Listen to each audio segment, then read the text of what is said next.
He got problems, she got problems, only I got 411 problems. Hey, hi, what's up, y'all? It's time for another story time, and welcome to Intro into PCT. So, those who have followed my channel, who's really paid attention, you know that I've been in the medical field for a long time. I started as, oh girl, don't give me the lion. What did I start as? CNA?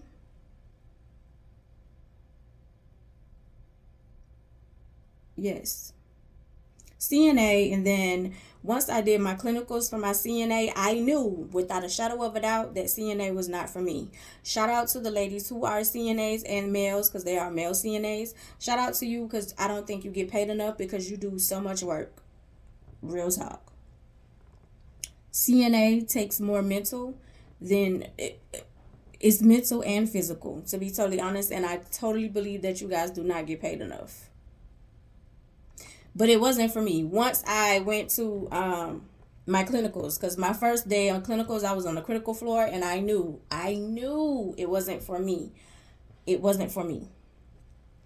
So I went on to get my MA, and I got my MA, and MA is like a broad spectrum. So you're able to do doctor's offices as far as front. You're able to do the back is as far as helping with the doctors in the back, and you're also able to work in a hospital as a PCT. I didn't work in a hospital as a PCT. I worked as a PCT in a clinic in urgent care. So we weren't called MAs, we were called PCTs. So we only had we didn't have doctors that we were assisting. We were assisting nurse practitioners. So I worked 7 days, not 7 days. It was the clinic was open 7 days, but we rotated days. And I think I said this before, because I think it was like I work Monday and Tuesday, was off Wednesday and Thursday, work Friday, Saturday, and Sunday, off Monday and Tuesday, work Wednesday and Thursday, off Friday, Saturday, and Sunday. That's how it works. We got paid every week. We were an umbrella company under Kroger. So we were inside certain Kroger stores. I'm not even gonna say the name. We were a clinic inside of certain Kroger stores. They were kind of new, starting to branch off. You started off pretty good. You started off at like 13 an hour. During this time when I first got hired, it was pretty good. This day and age, of course, I mean 13 is still pretty good for certain people, but that's not enough money to make it now. Back then it was pretty good, and you was also getting paid you was getting paid weekly. Absolutely love getting paid weekly. I don't know why all jobs are not getting paid weekly, especially to those who are paid hourly. I don't know why, but baby, getting paid weekly is a beautiful thing. I'm not gonna front. Yeah, so anyway. So I had applied for the job because this was I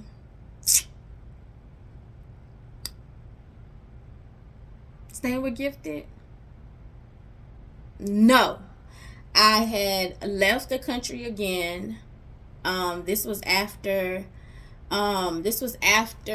me and my brother had fought for the last and final time. I think I'd already posted that story. I'm gonna put it in here because I don't remember which one it was. Oh, I don't know. I'll put it in here. But anyway, I'll put the link in here, and then I'll put the picture in here of the story. But we had fought our last and final time, and it was like I can't do it anymore. I told my sister, because she was like, we just want you to stay at the house, because we didn't want mom's house to, like, go down or whatever. We wanted to keep the house in the family. We were trying to anyway. And I just wasn't dealing with my brother every day. I wasn't dealing with the drunk. I wasn't fighting every day. I was just over it. I had been raised in trauma, and I wasn't raising my son in trauma. It got to the point where a certain time when the doorbell rung, my son was running. If he was home, he was running and going in the room and locking the door. No. And then after the last fight, it was like, that was it. I can't do it anymore. I'm not going to stay here. Y'all can have it. Y'all can have it. Y'all can have it. I don't know what the issue was, because my grandfather had left him a house. So he had a house of his own. I don't know what was the issue of me staying in mama's house. I don't. I don't. I don't. But I'm more of the person where I'm gonna let y'all have it. I'll move out the way. I'll struggle and I'll scrape my stuff and get my stuff on my own. I don't have to be here. I'm not gonna live in trauma, and I'm not gonna live in turmoil. I'm just not gonna do it. I was raised in it, and I'm just not gonna do it. Period. Anyway, so yeah, so it was like after that, and so I went back. We had left. No, we had moved back to a different side of town, and then once we had moved back there, Wildin' Out, we were staying in Wildin' Out's house, but the house was on her grandmother's land, and her grandmother had got upset with us with me, because I didn't want to come to their church. So she was like, you got to be gone in 30 days.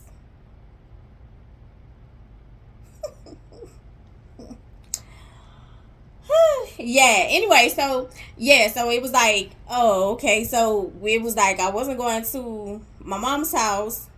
It was like I'm gonna go back to the city, and I was trying to figure stuff out to go back to the city. And so Gifted no, I wasn't staying with Gifted either. It was like trying to figure it out. So I had put out, of course, on Facebook, like, hey, anybody got some places for me to stay? Because my plan was, at this point in time, it was an apartment complex across the street from my old condo, because there was a lot of places to live down there, but they was having like a forgiveness program. They were having a forgiveness program, and all you had to pay was like $99 deposit, but that went off your credit. Like, you can still have like an eviction on your credit, but that went off, like, they based your deposit off your credit. So when she came back and told me, like, she was like, oh, you're approved, but it was like $400 instead of $99. So I was asking people, because it was like, until I start working, until I get stuff together. Well, number one of my classmates for a medical assistant, she reached out, and so she was like, I got a place. Like, I'll pay your application fee. I got a place for you. She was like, I'm going to try to help you out until you get a job, which she did. So I end up staying in this apartment, I would say like 4 or 5 months.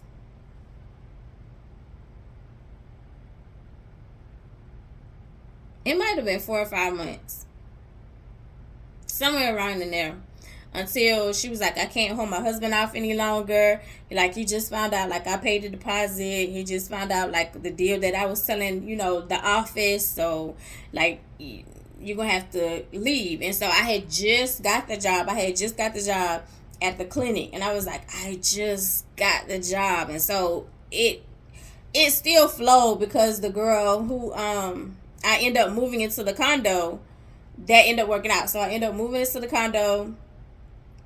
I think I just got my taxes, and the girl who I moved into the condo with, like, she ended up giving me a car. Like, stuff started falling into place, literally. It was like the eviction on the door at this apartment, but it was like I got the condo at this other place, I got a car at this other place. Like, stuff started falling into place, and I'm working now, right? So stuff has started falling into place. So when the clinic had called me, they was like, had to come in for training. And so it was paid training, which was cool. So when I came to training, like, I'm sitting there and, like, I'm listening. I'm pretty good with, like, remembering numbers and remembering certain things. Like, I'm pretty good, like, some certain aspects. Like, I won't say photographic memory, but I can remember certain things. Like, I really listen to people talk. I pay attention to details, so I remember certain things. And so when you lie to me, it's like I'll literally let you dig a hole. Real talk. Like, I'll listen to you talk, and I literally let you dig a hole, and I'll sit there and be like this. Because I'm the type of person, even when I'm dating, it's like I don't do the reaction. I let stuff pile up. Not necessarily even just dating. Like, friendships. Even friendships is like, when you're doing certain stuff, I let it pile up, and then I remove myself. And I don't do, like, and I said in the story, I don't remember what story it was, I don't do, like, the crashing out stuff. I just completely remove myself. It's like, you know what you did? And I'm more on principle. So it's like, okay, I forgive you for this one time. I forgive you this maybe 2 times, maybe even 3. But when you continually do it, it's like, no, you playing in my face. So let me remove myself. Right? I'm that type. Like, even if I find out, like, we together and I find out, like, you cheating at some other girl, I'm gonna let you go be there. I'm gonna let you go be where you happy. Baby, I'm not fighting. We not fussing. I'm not stabbing no tires. I'm not busting out no windows. I'm not doing none of that. Bye. Like, I've just never been that type. I've never been that type. I've always removed myself. I keep, like, evidence. I keep certain stuff, but it's like, I've never been that type to just, oh, if I'm going real hard like that, you really push me, and you probably stole some money from me. It's money in there. It's money in there. It's money in that issue. And then even with that, like, you really have to, it had to be a good bit of money for me to do that. But anyway, so yeah, so it was like, you know, like, I remember certain things. I'm during orientation, like, you know, it's like the person who was doing orientation, he was real cool. He was a dude. He don't need a name. He was real cool. So we was kind of, I want to say vibing, but not vibing on like dating type situation. We was vibing like, oh, you gonna be a good coworker. So I'm sitting there, like, and I'm calling out stuff, and, you know, like, in the first half of it, like, I'm calling out stuff. I'm showing my photographic memory, like, it's like, okay, like, I'm really in tune. I'm really into the job, right? And sometimes that's a good thing, and then sometimes that's a bad thing, because sometimes you become a target. When you on your ish, you become a target, because, like, people are like, oh, you think you better than me, or I want to be like her. I want the rewards. I want the stipulations. I want what she gets. You know, like, I want the reaction that she gets from other people, and you're just not gonna. That's not gonna happen. You're never gonna get the reactions of another person. So that's why it's like when people do stuff out of jealousy, like when you. If it's a girl group type situation, and it's like this girl get all the attention from the dudes, and you try to go behind her back and set her up, or you try to make her unattractive, or you try to embarrass her in front of these people, you're never going to get the same reactions that she get. You're never going to get it. The only thing it's going to do is show your character. Yeah. Even with dudes go through that too. It's when you have dudes who try to belittle you, or try to bring out like your past, or if you're not as accomplished as they are, they try to belittle you. You know, it's certain signs, it's certain things that people do. You're never going to get the vibe that person has, because that's that person. That's just that person's aura. You're never going to get it. No matter how you try to embarrass them, how you try to belittle them, how you try to do whatever, or even if you try to mimic their ways, you're never going to get that vibe. Just be yourself. Anyway, so yeah, so it was like, I noticed the second half, instead of me like just answering the questions, because it was like all of the PCTs who was going to be there, because at the point in time we were training, it was 3 different clinics, or 2, 3, it was 3, excuse me, and each clinic had 2 PCTs, because on the days that we were off, how we would rotate, that PCT would take over. So like, again, it was every other weekend. We worked every other weekend. And so, like, we rotated like that. So each clinic had 2 PCTs. So most of the PCTs were all women. Most of us was women, of course. And then it was 1 male. And it was a mixture of us. So it wasn't like it was all black, all white. It was a mixture of us. Right? So we were sitting there, and I noticed, like, instead of me just answering the questions, the yeah, the teacher started, the person who was like doing orientation, he started like when he instead of him like waiting for somebody to answer, he would say Angel, Angel, and I was like, and I noticed like, why are you calling my name? And so I kind of gave him a look, and he was like, "You're just really good with numbers. Like you just really like your memory is like I can tell you're gonna be very good at this job." He was like, "So," and but to me it was like, yeah, but there's other people here. Like give them a chance. In the beginning, like it was more of me talking because it was quiet. And for me, I'm always the type of person that's like, we go ahead and answer, we can go ahead and get out of here, and we can go ahead and go home. That's how I see things. So it was like they was just sitting there being quiet. It's a new place, I get it. But most of the time, it's like I'm gonna go ahead and say something so we can go ahead and get this rolling. Cause I'm not a fan of meetings at all. So no matter where I work, let's get this going, because some of the meetings it's like, baby, you could have sent this in an email. No matter where I work. So anyway, so I noticed like you was calling my name instead of letting other people answer. So he was like, yeah, like I could just tell, So one of the nurse practitioners, because we had two nurse practitioners, they also rotate. um so the one that was gonna the one of the nurse practitioners that was going to be in the clinic that I was working in, like she came and sit by me. And so she was like, oh yeah, I'm gonna come sit by Angel because that star student, I can tell, star student, I'm gonna come sit by her. And she was a black lady. And so it was like, for me, because like I'm peoply but not real peoply. It's a balance for me. It's like I can do the people thing for a while. It just depends on what it is. Like I don't really do concerts, but I'll do festivals. I'm peoply but not real peoply.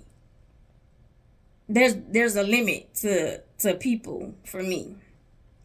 So anyway, yeah. So it's like she was sitting by me. So once she came and sit by me, like now I'm shutting down because now I know there's like all eyes on me. And I don't want you to be expecting like I'm going to be doing or carrying the bulk of the weight from these other people. Now I'm quiet. Now I'm shutting down.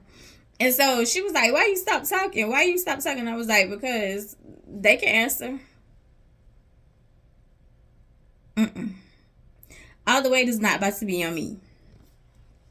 Anyway, so once we got through with orientation was like, I would say it might have been 3 days. If I remember correctly, it was like 3 days. I think it was like Wednesday, Thursday, Friday. And then that Monday we was going to start the shift. So we got our uniforms, because we had uniforms that had the clinic name on it. And it was the clinic color because they wanted us to be uniformed. You can only wear white sneakers. And they didn't really say much about your hair. Yeah, but other than that, like you had to sit there, like you just sat there. Real talk, most of the time, I'm not even gonna front. Y'all, this job was very, very easy.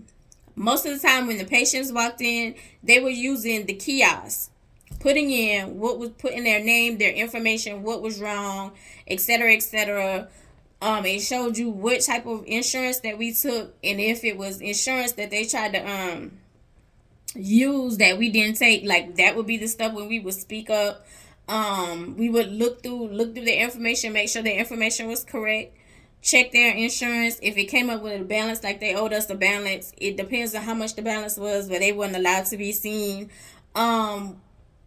Mostly we would have them sit down, and then it depends on who you were working with as far as the nurse practitioner. If they was like, hey, can you set them up in the in the other room, because the nurse practitioner would be like, because we had 2 rooms, so they'd be like, oh, can you set them up in the other room, as far as like, oh, okay, yeah, you can go in here, or everything was like they would look through everything and call them in.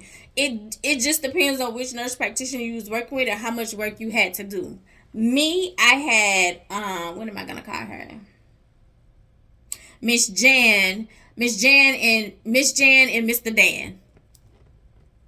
Those were my nurse practitioners. So Miss Jan was no nonsense. She was an African American lady. She was like no nonsense type. She was pretty much like over our clinic. Like she was the head nurse practitioner, and Mr. Dan was like under her.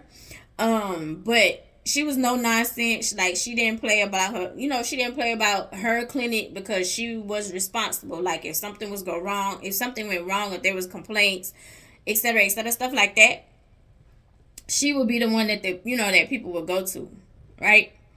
If we didn't have patients, like we had to stand up, like we had to stand up. It was almost like if you work at Walmart, you know how Walmart have you stand up in front of your register. We was standing up, like they wanted you to market to bring people into the clinic. But my thing was, it's like if people not sick,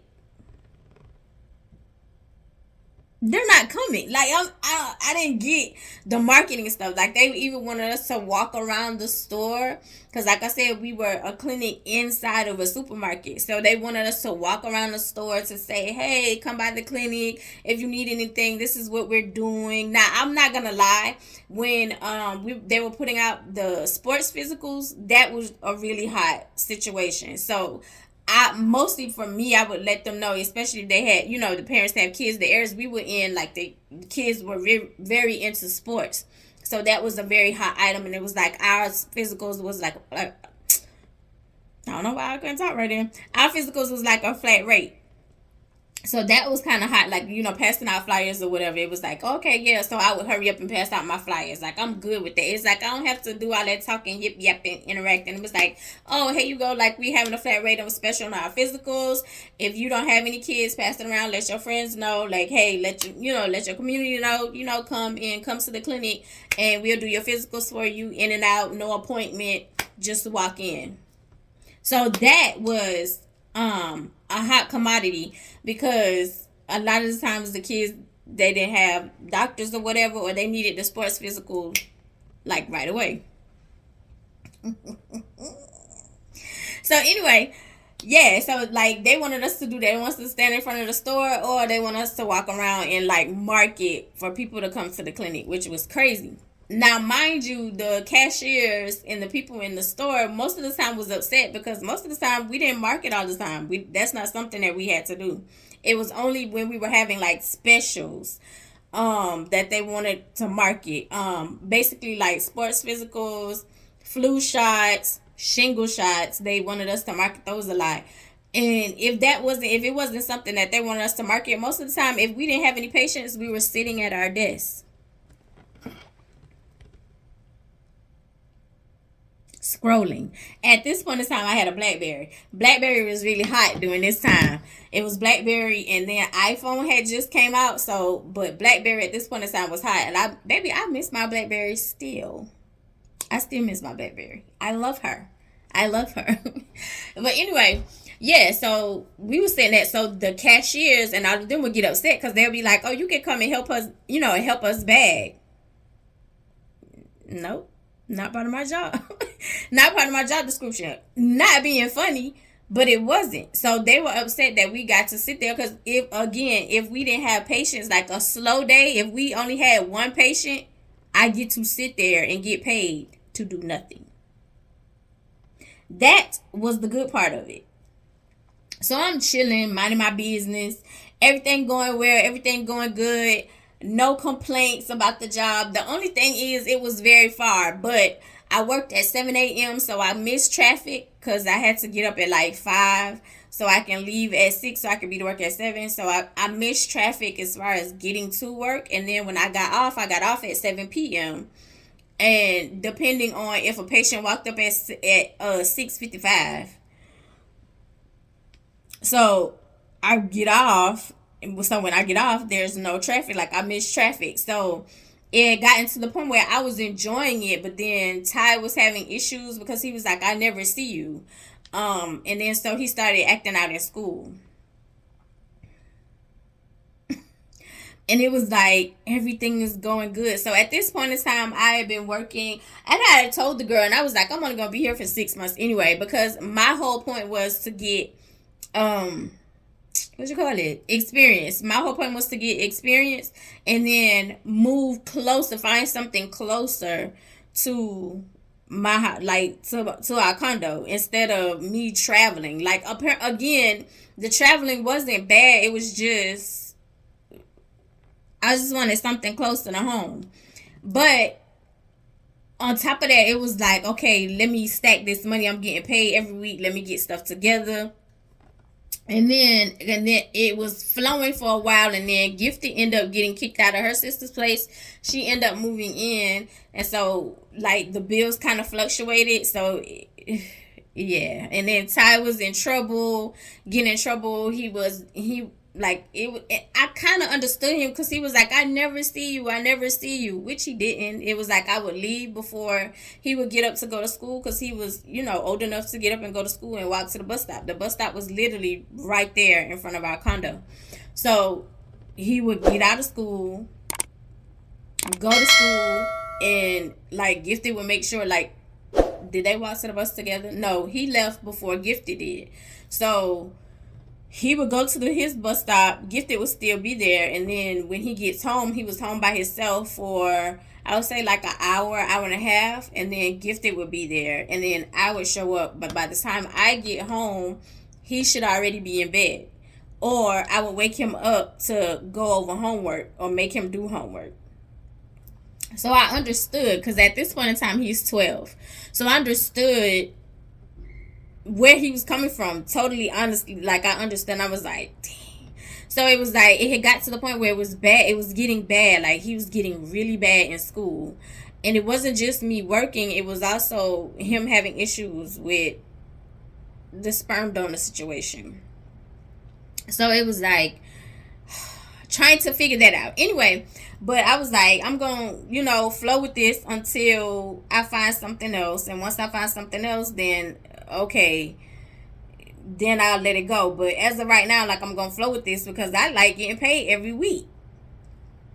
So he was like, like, that was going on. But anyway, so let me get into it. So as this is going on, like, of course you meet different people. And me and the nurse practitioner, me and Mr. Dan are talking. And Mr. Dan broke down, like, we would have conversations. I won't say men against women, but we would have, like just deep conversations. Like I said, if we didn't have patience, we didn't have ish to do. Most of the time, Mr. Dan would be back there playing solitaire. He would be back there playing solitaire, and I would be on my phone. Like, I end up bringing my charger, and I'd be on my phone talking and texting or whatever. And at this point in time, like, I had a little he worked at Ty's school. Ty had no idea. He was like, who? Even listening to some of my stories, he was like, who was it at my school? That's your business. Anyway, so I had a little from Ty's school.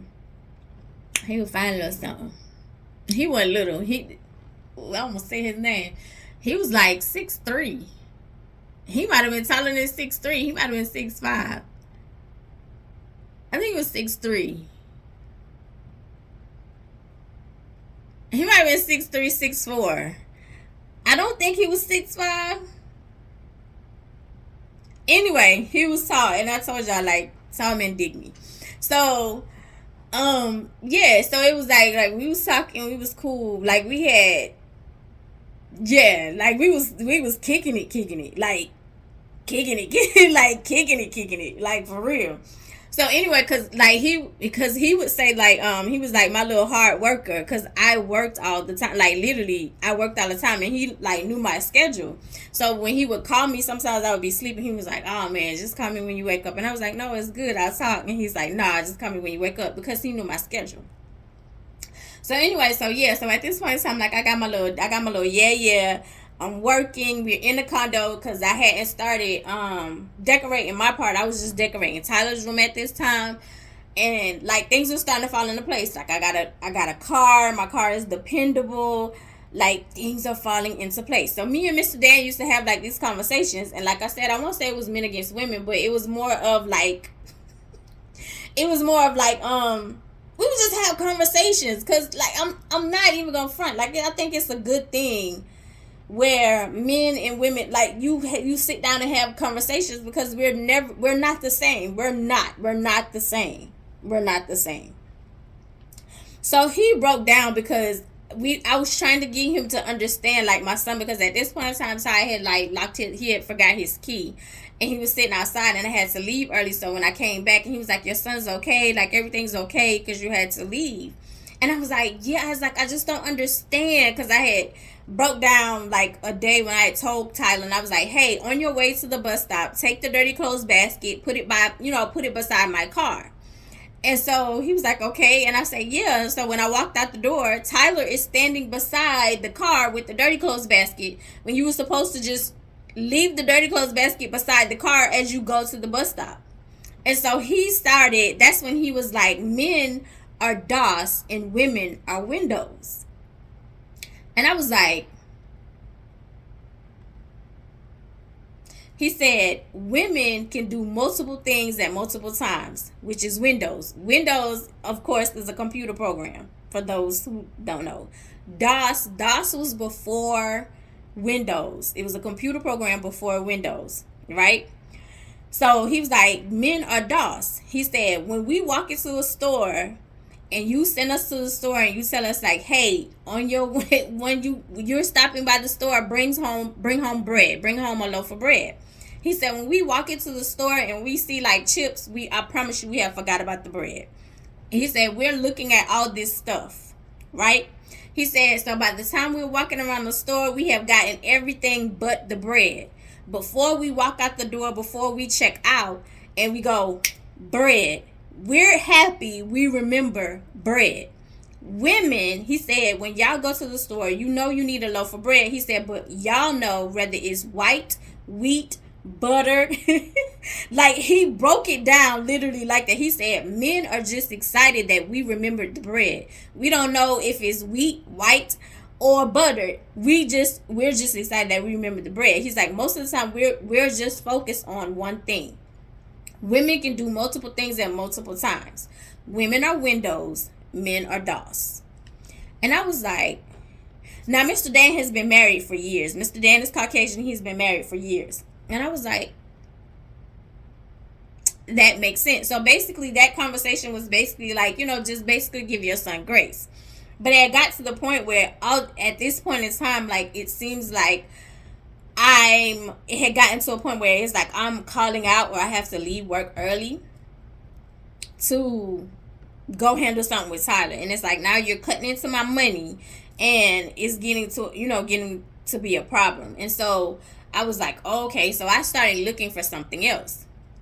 So this one particular day, I had a patient that come in, and she had come in for a physical. And I'm just giving you instances of this, the time that I worked at the clinic.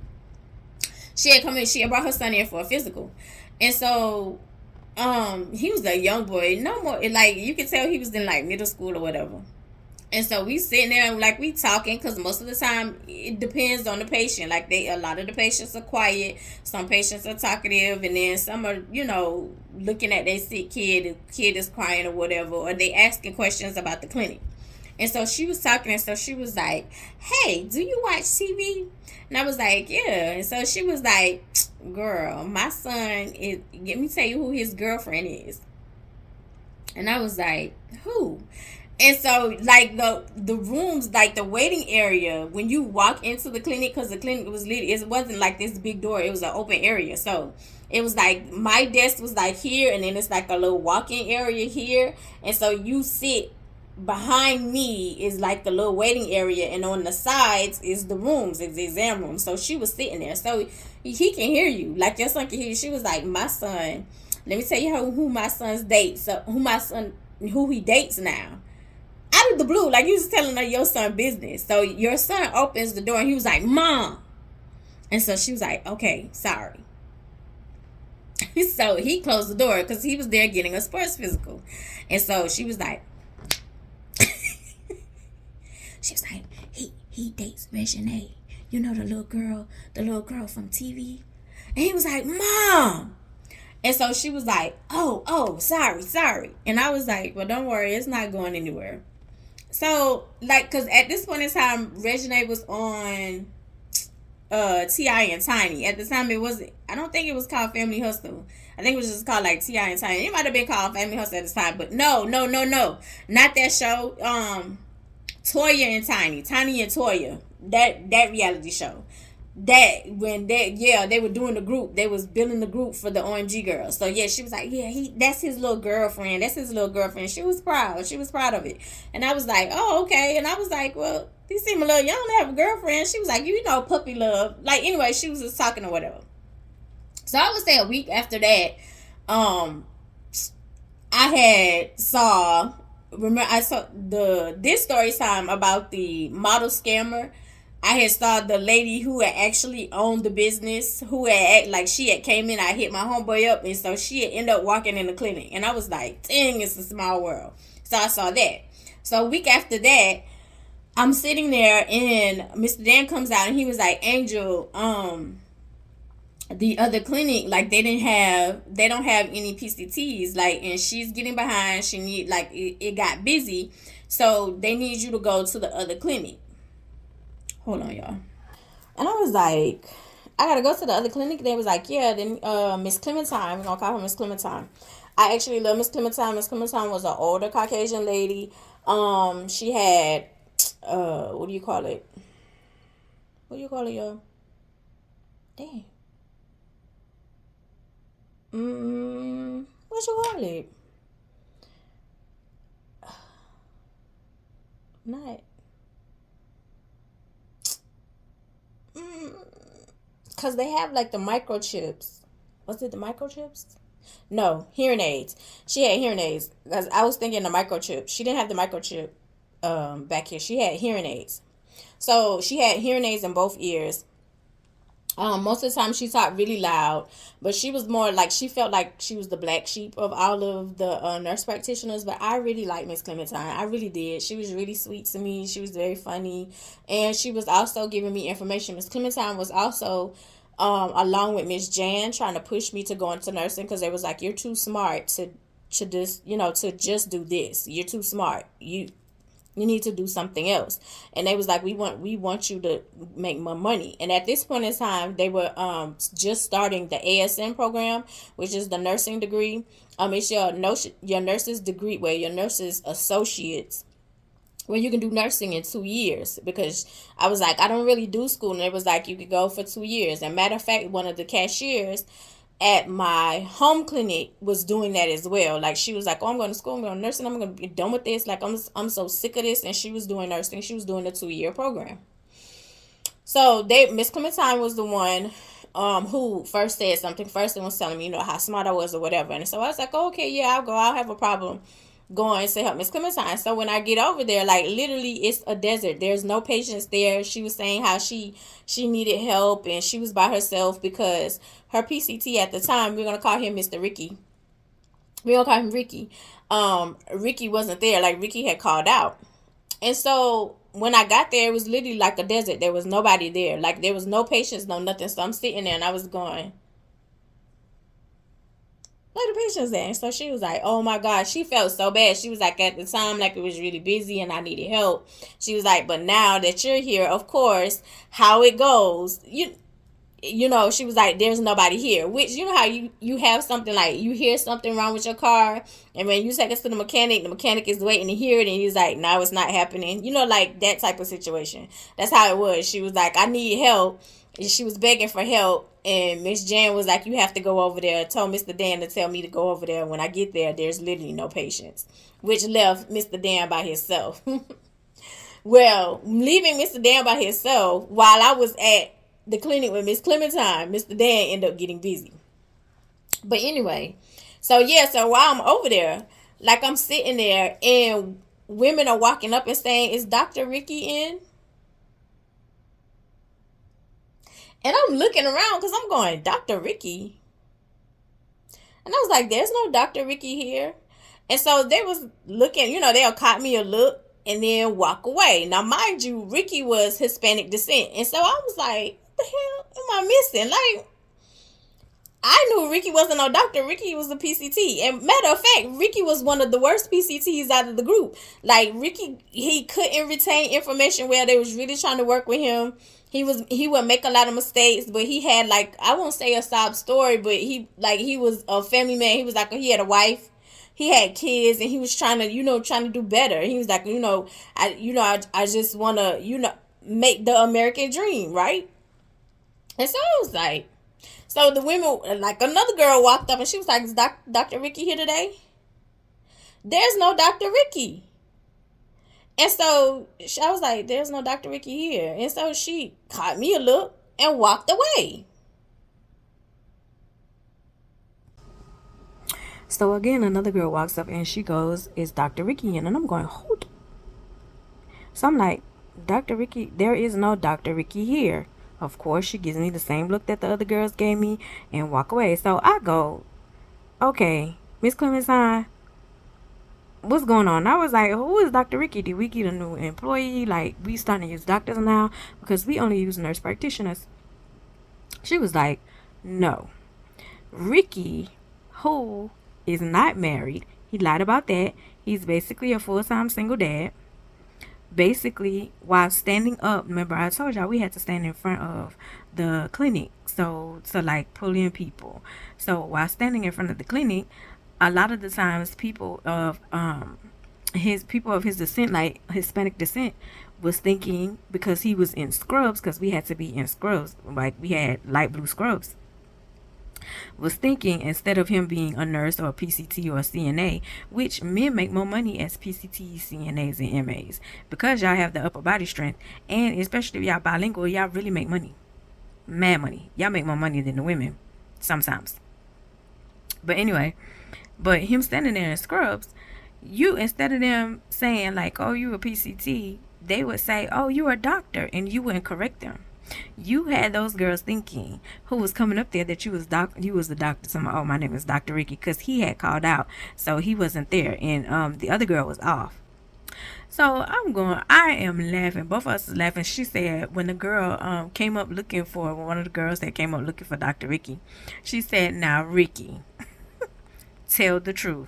Stop using that. Stop telling them that you're a doctor. I'm going to have to, report you to head management," which was Miss Jan. So I was laughing. I was sitting there going, wow. So we sitting there talking like the whole time. I think we sat there and we talked for like 2 hours. She didn't have any patients. It was just the girls coming up looking for Ricky. So she was like, "Well, let me apologize. I pulled you from your clinic, and it's not busy anymore." She was like, "I really thought like it was going to be busy." And I was like, "That's okay." So when I get back to my clinic, because I left Miss Clementine and went back to my clinic to Mr. Dan. And so when I got to Mr. Dan was like, "You left and all the patients came over here." And I was like, "Oh, wow." He was like, "Yeah." So, well, anyway, lo and behold, I would say I went like a month or two later, I ended up putting in my 2 weeks notice.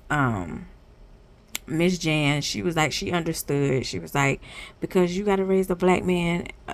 So I was getting in trouble, and I had to find on Monday through Friday, so I could be home at least around the time when he get home from school, as he was continually being in trouble, and then I was continually leaving work early, or it was something that I had to leave work for. So yeah, that is the story time of intro into PCT. I have stories from all clinics and specialty practices and practices that I work for, child. But those are just instances. So basically, it's not just African American men where you feel like, oh, you're less than, or you feel like you're less than and you have to lie about who you are. Baby, Ricky was racking them up. When I tell you it was different women coming up there saying, "Dr. Ricky," yeah. Be who you are. Be proud of who you are, child. Anyway, I love you the most because you're definitely the dopest in real life, and I'll see you in the next one. Bye.